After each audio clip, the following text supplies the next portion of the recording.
It's acres and move makers. It's acres and move makers. I deal with land flippers, acres and move makers, room shakers, big boys with huge paper, the newspapers. You can run but can't escape us. We winning with these flash green when they act racist. Success is so contagious. Let's go. It's acres and move makers. Welcome to Acres and Move Makers. My name is Ray. My name is Jay. And we are the Acre Boys. Today we want to talk to you about one of my favorite topics in land, and that is seller financing. For sure. Now, when you talk about seller financing, right, a lot of people ask us a lot of questions all the time is how can they actually get residual income from land? There's a lot of different things that you can do, but let's go ahead and focus on seller financing. For those who don't know what seller financing, let's break it down really quickly, right? Let's just say we bought a piece of property. The Acre Boys bought a piece of property. Instead of selling it for outright cash, what we're going to do is take payments. And that's what is going to be needed in order for us to have an actual residual income from that piece of land, right? So typically what we would do inside of these circumstances, let's make it really, really small. Like we bought a property for, let's say, undervalued piece of property for $5,000, right? Let's go really, really low. But the property is worth $10,000, right? What I'm going to do, because I'm playing the bank at that point, right? What I'm going to do is I'm going to require a down payment from that person who actually wanted to seller finance that property from me, right? So let's just say the down payment is $3,000. If I took a down payment of $3,000 based off of that property, right? That means in order for me to get green as far as even, as far as what I made, it's only going to take me $2,000 in order for me to be all the way out of pocket, and I've actually recouped my money, right? So now they're seller finance. Let's just say I made the terms at $250 a month, right? $300 a month, or whatever the case may be. Then I'm going ahead and have a residual income based off of a piece of raw vacant land. A lot of times when these topics come up, most people are talking about when people buy structures like houses and different things like that, and they're going ahead and getting rent. You hear people all the time saying, I got 5 doors, I got 10 doors, I got 20 doors, whatever the case may be. But what we always tell people, and most people are completely unaware, that you can go ahead and rent dirt out just like you can rent out doors. And here's the thing, for us, I'll reiterate this again, no sheetrock, no plumbing, no electrical, no roofs, none of that stuff I have to deal with. I don't have to worry about the integrity of a structure. I don't have to worry about anything because these people are coming in. And what they're doing from that standpoint is they're taking the property as is. Whatever they actually want to do with that property, whether it's going ahead and putting a structure on it, whether they may be using it for camping, farming, whatever the case may be, as long as I'm receiving my payments based off of that property, I have no problems with the person who I'm seller financing that property to, because I'm getting paid every month. So this is something that most people have no clue about that you can actually do, and they especially haven't heard it from a land standpoint, because when we got involved, we didn't know anything about it. I didn't know that I could take a piece of raw dirt, literally raw dirt, have somebody want to pay me for the property and pay me monthly or whatever the case may be. And here's another trick when it comes to that, right? When you're doing seller financing on that property, it makes your buyer pool increase heavy, because everybody is not heavy with cash, whatever the case may be, and can come up with all the money for it, right? So if you offer that option as the owner, what happens is you make that buyer pool expand out crazy, because not only will you take cash if you want to do that, now you're willing to go ahead and take payments on that property, which make a lot more people come running to go ahead and seller finance that property from you. Seller finance, very, very interesting topic. I'm going to give you a whole play on how to do this. We've done seller finance. We still currently are doing seller finance as we speak. We don't focus on it heavy inside of our business. It's not our motto. But as I stated, we have done it and we are currently doing it. Now, on a small scale, right, for beginners, this is how you make a quick $1,000 to $2,000 a month off of seller financing. Start by shopping at tax auctions. Tax auctions are where you're going to find some of the most inexpensive land.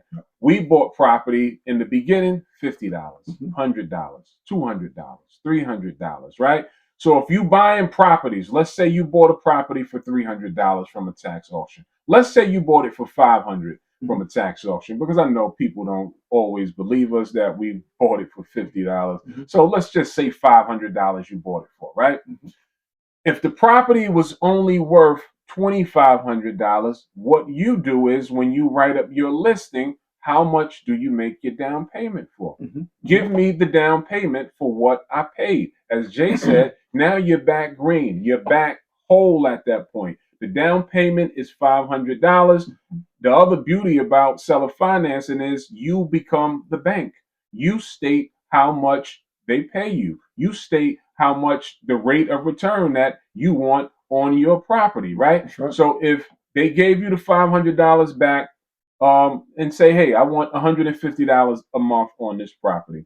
Now, how many properties do you need? Just do the math. So if you had 10 of those properties doing the same thing, that's $1,100 a month. Rinse, repeat. Rinse, repeat. If you wanted to make more money more faster, bump the $150 up a month to $250 up a month. I'm telling you from experience that the sweet spot on those low denomination properties are going to be anywhere from $150 to $200 a month. Right. People don't mind paying that. They usually could afford it for those cheap properties.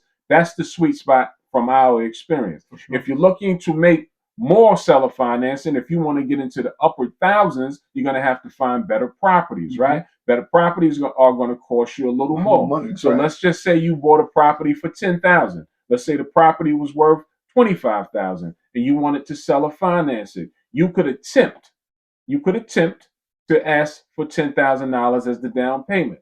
Now your buyer pool is starting to shrink because most people don't have the 10 grand to put down as a down payment. Most of the time, if they have the 10 grand, they're not too far from the 25. They'll just make you an offer on the property and say, hey, look, I'll offer you 18. I'll offer you whatever, 19 for the property. But it has worked. We have friends that model has worked for. When we have bigger properties, we don't do seller finance because we're just looking for a straight buy. We'll wait and we'll just wait for the buyer to come and give us a cash offer on the deal. For us, sweet spot, cheaper properties. For beginners, that's going to be your sweet spot. If you're an expert or more advanced in doing this, you probably already know about seller financing. You probably have done it before. So this is truly like for a beginner coming into the land space, this seller finance, that cheaper model, that technique about getting the down payment. So now you're whole. Now you don't have any expense out of pocket. You take the down payment, go buy more. You take the down payment, go buy more. It's not costing you anything, right? Only caveat that I'll leave you with is that once you start to get a lot of these deals, become very, very excellent on your paperwork, on how you organization. That's organization. That's you must have great organization skills because you need to know the dates of when these things turn over. If somebody bought it on the 15th, they're going to want to pay you on the 15th. If somebody bought it on closer to the 1st, they're going to want to pay you on the 1st. So you have to have all of these things spelled out. You have to have all of these things logged in to some type of CRM or Excel sheet that's going to explain when these people will get paid. You need to send out invoices. You need to collect payments. You need to know when it's paid for. Last thing, and we'll get off of this topic, is that when you do seller finance deals, this is a gem. These deals rarely ever go to term. That's where I was going next. All right. I'll let you explain that. Yeah, that's like he was saying. That's one of the things. It's beautiful for us, not that great for them. I don't know what the reason is. I haven't really came up with it, but usually once people sell a finance properties, they never finish paying. So here's what happens, right? We've already, on those lower denomination deals, we've already recouped our money. If they stop paying anywhere inside of that process, what does that mean for us? That means that they're out as far as our contract. The contract is void, and I go ahead and rinse and repeat the same process with somebody else, except the property has been paid for a long time ago. And now I'm rinsing and repeating the process, and I'm taking monthly payments, except they're starting to pay. I took a new down payment which I've already couped, like we said already. And based off of that new down payment, now I'm taking another $115, $130 a month, whatever the case may be. So that's one of the powerful things about that. And it's you can rinse repeat these properties for years and keep on getting paid and paid and paid. So that's the gem, y'all. So if you ever see, like, if you're searching the net for inexpensive land, and if you see somebody say $1 for land or $50 for land, that's a seller finance deal. For sure. And pretty much that's the bait. That's the clickbait to get you to stop and say $1 for land. It's a seller finance deal. And they're saying that they'll put you in contract for $1 down. And you put whatever that term is, you'll pay that term, which is excellent. You can do the same exact thing. Everybody can do it. They just got to know where to find the right type of land and the right deals to do it on. That's a fact.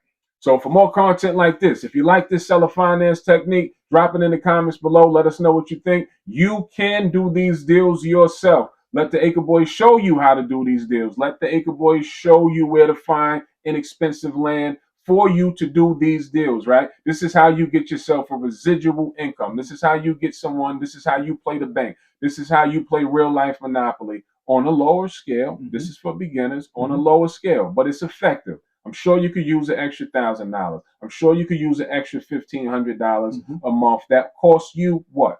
$0. So like, comment, subscribe, all that. We'll catch you on the next one. So y'all know the motto: invest in dirt. It's the cleanest way to make money. Peace, y'all.